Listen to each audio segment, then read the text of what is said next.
Today I am going to show you how I turned a simple piece of packaging into these beautiful page tabs inspired by Tracie Fox Creative.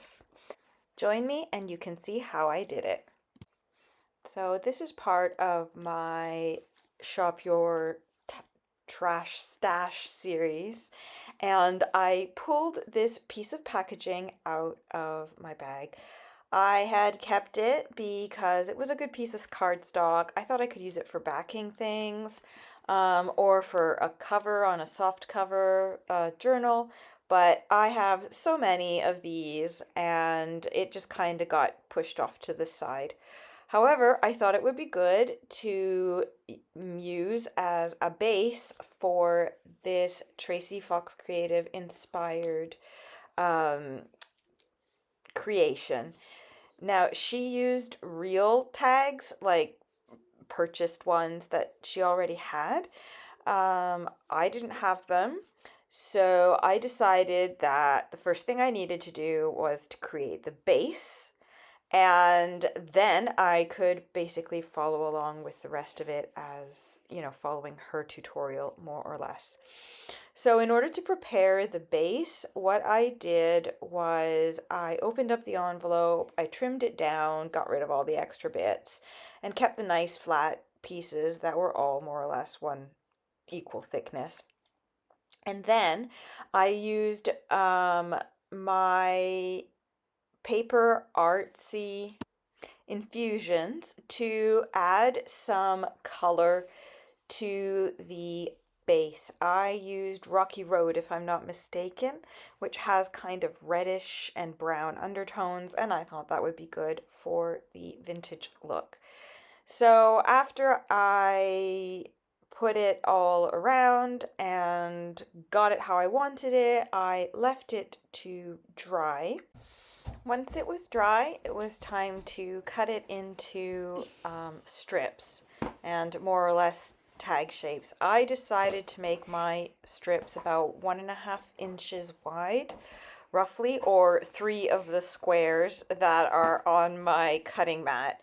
And I just cut the strips roughly. They don't have to be perfect, about roughly the same width. And then I cut them to roughly around between 3.5 and 4 inches in length. I did adjust, obviously, some of them because they don't all have to be exactly the same, just a bit similar. So once I had everything all cut to the appropriate length and width, it was time to actually turn them into tags.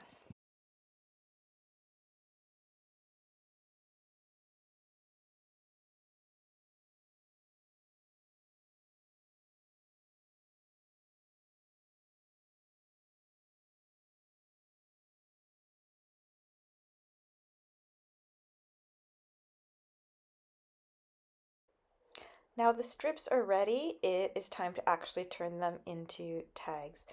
Now, I don't have a punch or a die cut.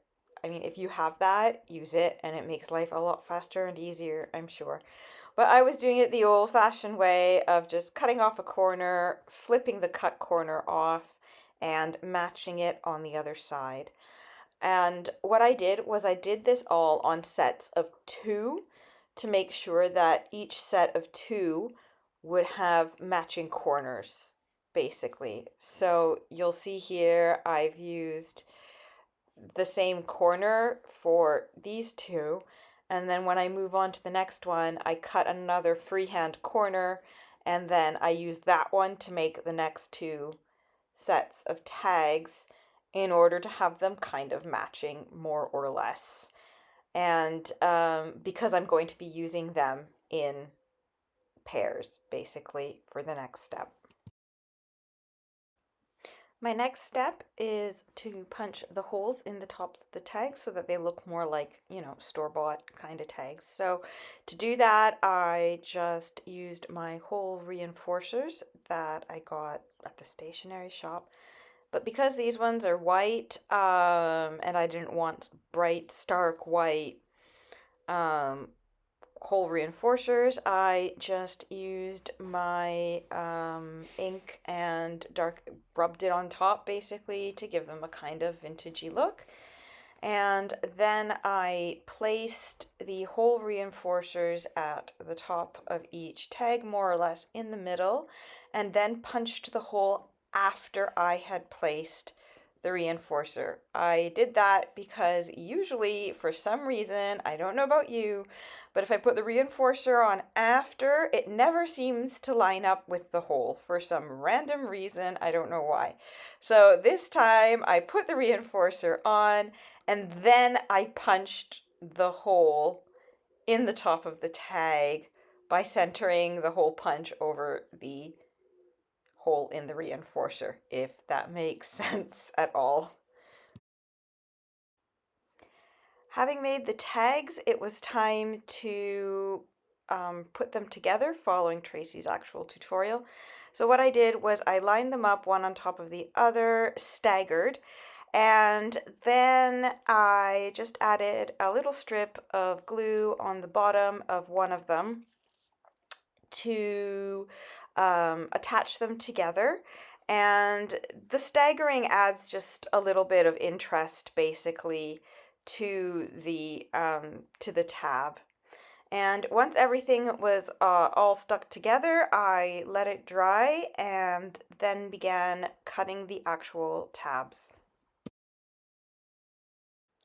I took my trusty utility knife and got the tags together, lined up on a straight line on my cutting mat, and I cut them so that they had the same length um, on the base. Now, this kind of varied between my different tags. I made some of them bigger, I made some of them shorter.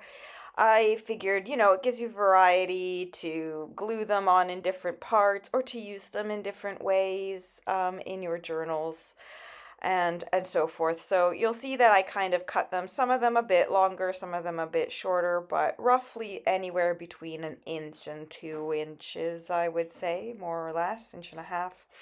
And once that was done, then I get to do the fun part of actually decorating them.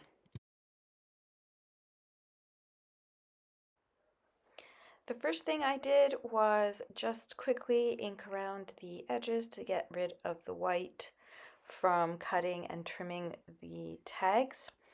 And then I began to play around. I did some stamping first just to add a little bit of interest. Depends on how you want it. This is how I did it. Then I grabbed some scraps from my scrap bag of fabrics. Here is just the edging and trim of an old tablecloth, I think, some lace scraps and whatnot, and I placed them down because with these things, it's just, adding interest and textures and all that kind of stuff. So I decided to play around a little bit with what I had on hand as far as my focal point was concerned. I looked at die cuts, I did some stickers, I tried out some natural things like feathers, but it didn't work. And of course, I also chose some words or a sentiment to go with each of my images. So some of the words and the sentiments are ones that I printed myself. Some come from one of those sticker sheets, and some of them are ones that I've taken out of books, magazines, and all of that, and I've found a use for them here in this case.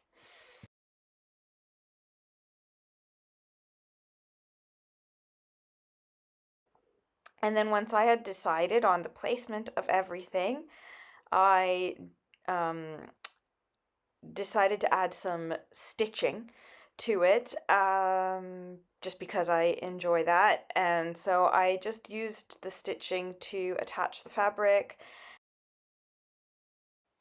Then it was time to actually glue down all of the bits and do all the placement. So I, finished trimming everything. I did any inking I wanted to do. and I just glued everything down and let it dry.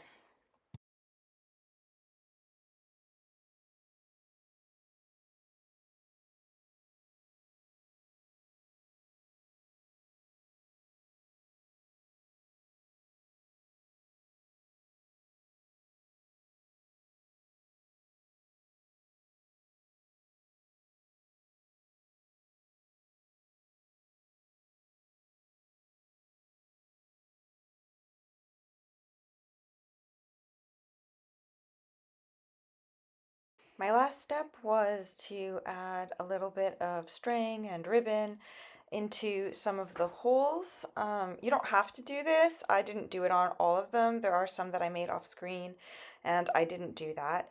But on the ones that I decided to do here on screen, I did. And in some I put it in both holes and in some I just put it in one. So it's up to you to decorate it how you want. And that's it. I really hope that you enjoyed this tutorial on how to turn your piece of trash into some stash. And let me know what you think in the comments below. I will also link Tracie's original tutorial in the comments just so you have that as a reference. Happy crafting. Bye, everybody.